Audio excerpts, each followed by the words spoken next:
नमस्ते। आज हरियाणा के बहाने उत्तर प्रदेश की राजनीति से जोड़ करके एक बड़े जरूरी विषय पर बातचीत करेंगे। खबर हरियाणा से जुड़ी हुई है, लेकिन सबक यूपी बिहार से जुड़ा हुआ है।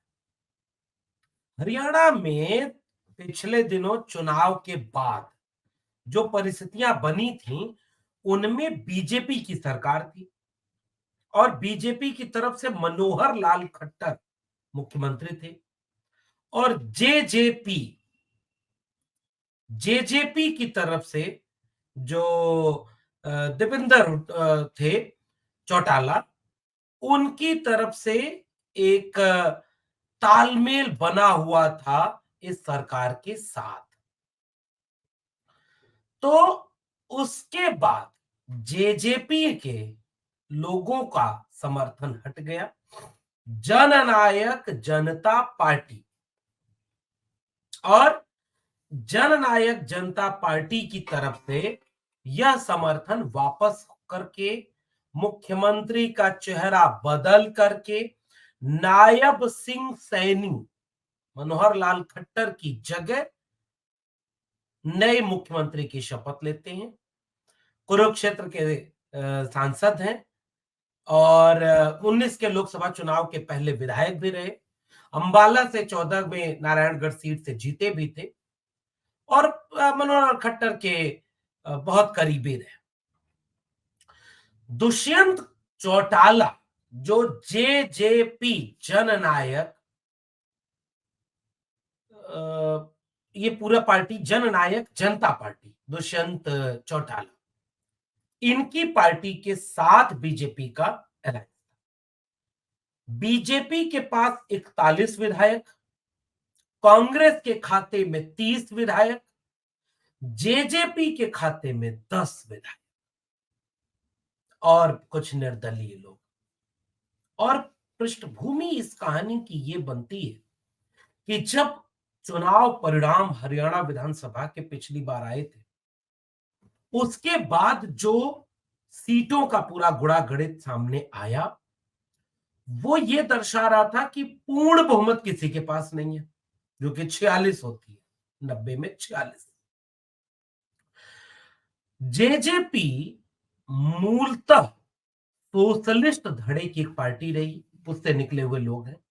अजय चौटाला के भतीजे हैं दुष्यंत चौटाला।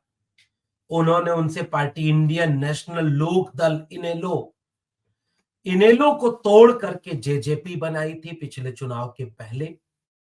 चाचा और पिताजी उनके, कहा यह जा रहा था कि घर के कई सदस्य जो जेल में थे, उनको बाहर निकालने, केस मुकदमा वापस करने और डिप्टी सीएम का पद, ऐसे कई ऑफर बीजेपी की तरफ से जेजेपी को दिए गए थे और जेजेपी ने 10 विधायकों के समर्थन के साथ बीजेपी के साथ जाना चुना और जेजेपी की तरफ से दुष्यंत चौटाला उप मुख्यमंत्री बनाए गए।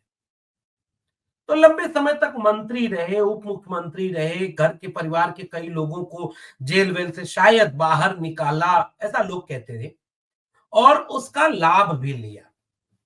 तो जो समाजवादी यानी सोशलिस्ट परिवार, एक जमाने में इंडियन नेशनल लोक दल, लोक परिवार, जनता पार्टी, उसका जो चौटाला परिवार था, जो समाजवादी धड़े से जुड़ा हुआ था, उसका बीजेपी की तरफ जाना लोगों को आश्चर्यचकित करता कि सत्ता के लिए दुष्यंत चौटाला ने समझौता कर लिया और दुष्यंत चौटाला बीजेपी के साथ चले गए, बीजेपी की सरकार बन गई।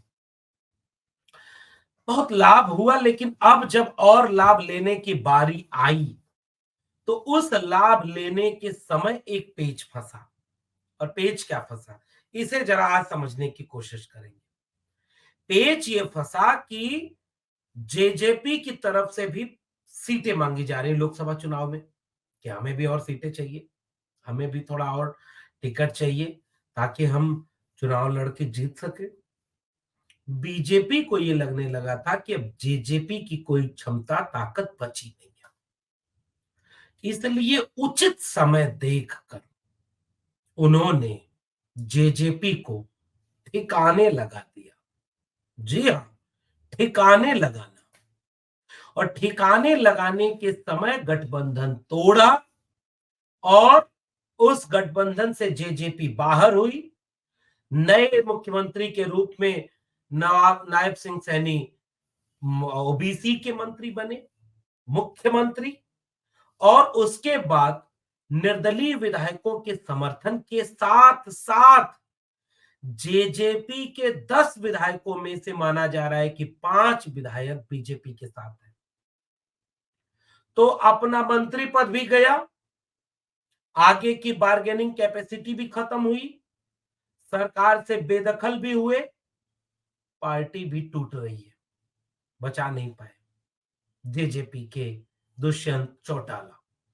तो एक समय जब दुष्यंत चौटाला को यह लग रहा था कि असली राजनीति दुष्यंत चौटाला खेल रहे हैं, कि वो अपने परिवार के लोगों का केस मुकदमा वापस करा लिए, सत्ता में भागीदार भी बन गए, डिप्टी सीएम का पद और कई मंत्री भी बने और पूरा मलाई भी खाई। चुनाव करीब आते आते ऐसा उन्हें निकाल कर फेंका गया कि अब उनके अस्तित्व पर ही खतरा मंडरा है। क्योंकि पहले भी लड़ाई हुई थी घर में, और उस लड़ाई के बाद जो बंटवारा हो गया था, उस बंटवारे के समय नुकसान उन्होंने अपने परिवार के लोगों का किया, लेकिन अपना फायदा किया और 10 विधायक जिताए। 10 विधायक जीतने के बाद उन्होंने लगा कि हम बहुत अच्छा राजनीतिक निर्णय ले रहे हैं। लेकिन उन्हें इस बात का तनिक भी अंदाजा नहीं था कि बीजेपी कैसे भीतर से चीजों को खत्म कर देती है, उचित समय पर आपका इस्तेमाल करेगी और ऐसी जगह आपको छोड़ेगी कि ना आप कहीं के नहीं बचेंगे। अब मैंने भूमिका में जो बात कही थी, जरा इसको कोरिलेट करना चाहता हूं। किससे? हरियाणा की राजनीति को यूपी और बिहार से। जैसे ही ये सब होगा, मतलब एक रिश्ता तो ये बनता है कि अगर मनोहर लाल खट्टर, जो प्रधानमंत्री नरेंद्र मोदी के पसंद थे और उनके पसंद होने के बाद भी वह मनोहर लाल खट्टर यह अपनी कुर्सी नहीं बचा पाए, और कुर्सी न बचा पाने के चलते मनोहर लाल खट्टर को हटा करके दूसरे को मुख्यमंत्री बना दिया गया। अब एक चीज और यहां से जुड़ने की है, वह क्या है? वो ये है कि उत्तर प्रदेश में एक मुख्यमंत्री हैं और एक मुख्यमंत्री हैं बिहार में। एक मुख्यमंत्री उत्तर प्रदेश, एक मुख्यमंत्री बिहार। बिहार वाले मुख्यमंत्री ने उचित समय देख करके, पाला बदल करके बीजेपी का साथ चुन लिया और वो वहां पर आ चुके हैं। लेकिन उत्तर प्रदेश के मुख्यमंत्री का क्या हुआ? उत्तर प्रदेश के मुख्यमंत्री योगी आदित्यनाथ और दिल्ली के बीच रिश्ता क्या है, यह बात आप थोड़ा भी अगर राजनीति को सजग होकर के देख रहे होंगे तो आप जानते हो। कई कई बार ऐसा देखने को मिला कि दिल्ली और लखनऊ के बीच रिश्ता ठीक नहीं है। दिल्ली से कहा जा रहा है कि फला फला को मंत्री बना देना, 6 महीने इंतजार करवा दिया गया। दिल्ली से कहा जा रहा है कि फला को डीजीपी, फला को कैबिनेट सेक्रेटरी सब बनाओ, permanent DGP, permanent cabinet secretary. बहुत तरह के पेच फंसे हुए हैं, तनाव का तनाव का माहौल।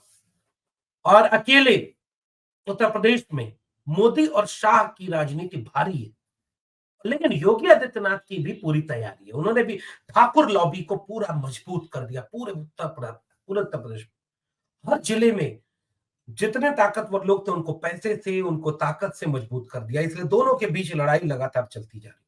लेकिन हरियाणा चैप्टर ने एक बात तो स्पष्ट कर दिया है कि उचित समय आने पर योगी आदित्यनाथ का भी खट्टर किया जा सकता है।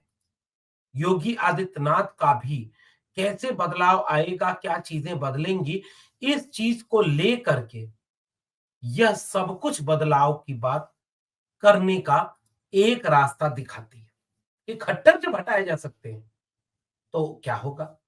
तो उत्तर प्रदेश में भी क्या आने वाले दिनों में इसकी कोई ना कोई बानगी देखने को मिल सकती है कि जब उत्तर प्रदेश के मुख्यमंत्री को लेकर के भी कोई नई तरह की रणनीति काम करे। अब आते हैं असली बिंदु पर, असली बात जो हम आपसे करना चाह रहे थे। खट्टर और योगी और नीतीश का तो एक रिश्ता जुड़ रहा है, उसका आप विश्लेषण करिएगा। दूसरा एक बिंदु जुड़ रहा है दुष्यंत चौटाला के साथ, यूपी और बिहार के इन नेताओं का। जैसे यूपी में आए तो सबसे पहला चैप्टर जो दुष्यंत चौटाला का देख करके झटका लगा होगा, वह नाम है उत्तर प्रदेश की राजनीति में जयंत चौधरी। दुष्यंत चौटाला भी जाट नेता, ओबीसी नेता, किसान नेता, जनता परिवार, समाजवादी खेमा, और उसके मिजाज में यह वो बीजेपी वाली राजनीति नहीं थी। लेकिन दुष्यंत चौटाला सत्ता का लाभ लेने के लिए डिप्टी सीएम बन करके, मंत्री बन करके, घर के लोगों को मुकदमे से बचा करके, जेल से बचा करके इतना दिन लाभ तो लिए, लेकिन जब निकाल के फेंके गए तो पता चला आधे विधायक ही गायब, और वो विधायकों के साथ उनका नुकसान हो चुका है। यह पूरा दृश्य देख करके जिस एक आदमी को सबसे ज्यादा झटका लगा होगा, उसमें सबसे पहला नाम है जयंत चौधरी को। जयंत चौधरी राज्यसभा गए तो समाजवादी पार्टी के समर्थन पर गए, उनके भेजे गए, क्योंकि 9 एमएलए से कोई राज्यसभा नहीं हो जाता, 37 एमएलए चाहिए। तो समाजवादी पार्टी की तरफ से अखिलेश यादव जी ने उन्हें राज्यसभा भेजा। उनको 7 सीटें दे रहे थे। 22 के लोकसभा चुनाव में उनको 33 सीटें थी, जिनमें से 9 वो जीते, क्योंकि उसके पहले ना उनका एक भी सांसद था, ना एक भी विधायक था। इन सब के बीच यह सब कुछ सारी चीजें ऐसी बनती हैं कि वो बदलाव की तरफ से चले गए, कि बीजेपी की साइड में चले गए, बीजेपी की तरफ चले गए। और बीजेपी की तरफ जाने के चलते आज की तारीख में वो समाजवादी पार्टी के गठबंधन को तोड़ चुके हैं, और उस गठबंधन को तोड़ने के बाद ये सब कुछ ऐसा बदला हो चुका है कि उनके जाने के बाद वह पूरा मामला उनको याद आ रहा होगा कि वह किसको याद करें। दुष्यंत चौटाला को देख करके पार्टी बचेगी कि नहीं बचेगी, पद मिल गया, राज्यसभा में सीट भी मिल जाएगी, सब कुछ हो जाएगा, लेकिन कहीं ऐसा हश्र न हो जाए कि वह हश्र उनको याद दिलाए कि दुष्यंत चौटाला की तरह कहीं जयंत चौधरी का भी सब कुछ हाथ से छीन न लिया जाए। और देखिए, मुख्यमंत्री बनाया गया है सैनी को, एक ओबीसी को, और इस तरह से जो मुख्यमंत्री बनाए गए हैं वो तो ओबीसी ही है। जयंत चौधरी भी ओबीसी, दुष्यंत चौटाला भी ओबीसी। क्या बीजेपी खेल रही? इस पूरे खेल को यहां से समझने की जरूरत है। दूसरे नेता होंगे ओम प्रकाश राजभर, तीसरे नेता होंगे संजय निषाद, चौथे नेता होंगी अनुप्रिया पटेल, पांचवें नेता, थोड़ा यूपी से आगे बढ़िए, चिराग पासवान, छठे नेता जीतन राम मांझी, सातवें नेता पशुपतनाथ पारस, आठवें नेता उपेंद्र कुशवाहा, और नौवें नेता जनता दल यूनाइटेड के नीतीश कुमार। बीजेपी का अपना काम करने का एक पैटर्न है, एक तरीका है। बीजेपी साथ में लाकर लाभ लेने के लिए किसी को भी मौका दे सकती है, किसी के साथ भी जा सकती है, किसी की भी हो सकती है। बीजेपी हमेशा ये कोशिश करेगी कि बीजेपी का फायदा अगर हो रहा है ओम प्रकाश राजभर को साथ लाने में, तो वो भूल जाएगी कि ओम प्रकाश राजभर ने कभी उन्हें गालियां दी थी। बीजेपी को लगेगा कि नहीं, नीतीश कुमार की जरूरत है, तो नीतीश कुमार भले ही बड़का झूठा पार्टी कहते हो, लेकिन वो नीतीश कुमार को अपने साथ ले आएंगे और अपने पास रखेंगे। बीजेपी को चाहिए कि पशुपतिनाथ पारस और अभी चिराग पासवान दोनों की जरूरत है, तो रामविलास पासवान जो कि बीजेपी के सरकार में मंत्री थे, उनके जाते ही उनकी पार्टी को तोड़ देना, फिर एक चाचा को मंत्री बनाना, दूसरे को हनुमान बना के भेज देना कि जाओ नीतीश कुमार को खत्म करने के काम में लग जाओ, और दोनों अपने आप खत्म होंगे। तो एक समय बीजेपी को जब लाभ लेना होता है तो बीजेपी सत्ता में शामिल करती है। ओम प्रकाश राजभर को सत्ता में शामिल कर लिया, मंत्री बना दिया। भाई कुछ पैसा कमाएंगे, अपने लोगों का छोटा मोटा काम करवा देंगे, थोड़ा मजबूत हो जाएंगे, पैसा और पावर दोनों मिल जाएगी, जैसे संजय निषाद को मिली है, जैसे ओम प्रकाश राजभर को मिल गई, जैसे जयंत चौधरी को मिल रही है। इन सारे लोगों को फायदा मिलेगा। वैसे ही आप देखेंगे पशुपत पारस को मिली है, उपेंद्र कुशवाहा, नीतीश कुमार, जीतन राम मांझी को मिली है। लेकिन जब बीजेपी छोड़ती है निचोड़ कर, तो सोखता बना देती है। सारा यहां निचोड़ लिया, फेंकेगी उधर तो आकार बहुत बड़ा दिखेगा, लेकिन उसमें कुछ बचेगा नहीं। और यह हरियाणा के चैप्टर में बीजेपी ने करके दिखा दिया। इसलिए आने वाले चंद दिनों में यह बात, और वोट सबका ले लीजिए, कल्पना करिए पूरी फहरिस्त हरियाणा से लेकर के उत्तर प्रदेश से लेकर बिहार तक जितने नेताओं का हमने नाम गिनाया है, ये सारे दलित और पिछड़े नेता हैं। दलित और पिछड़े। तो ओबीसी और एससी नेता ही बीजेपी की इस ट्रैप में फंसते हैं।